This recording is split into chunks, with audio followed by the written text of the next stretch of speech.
Hola, soy Agus. Bienvenidos nuevamente a Creaciones Poliméricas.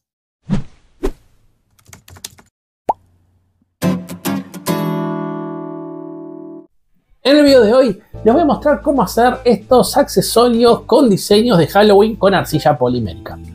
Hace unos días en la pestaña de comunidad hice una encuesta preguntándoles qué contenido querían que yo hiciera próximamente referido a la temática de Halloween que va a ser en estos próximos días. La mayoría de ustedes eligieron que querían ver accesorios de joyería y cumpliendo con el resultado les traigo este video.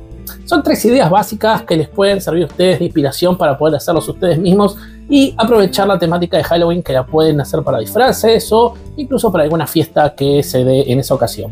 Importante aclarar, en este caso voy a estar utilizando las plantillas de diseño de joyas Sculpey que me van a servir como orientación para hacer las formas de tanto los gorritos de Halloween como las calabazas y los fantasmitas.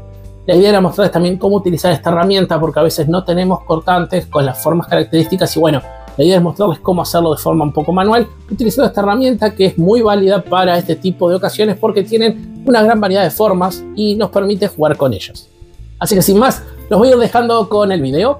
No sin antes recomendarles que si aún no están suscritos, los invito a suscribirse al canal, eso ayuda mucho para que siga creciendo la comunidad. También cualquier consulta o sugerencia que tengan sobre este o próximos videos, lo pueden dejar en la caja de los comentarios. Me gusta interactuar con la comunidad y todas sus consultas son bienvenidas.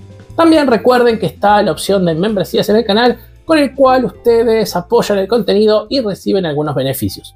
Toda la información se la voy a dejar en la descripción de este video. Y aprovecho para agradecer a todos los miembros que se han unido tanto recientemente como los que se han unido ya hace unos meses. Muchísimas gracias por el apoyo. Así que sin más, los voy a ir dejando con el video.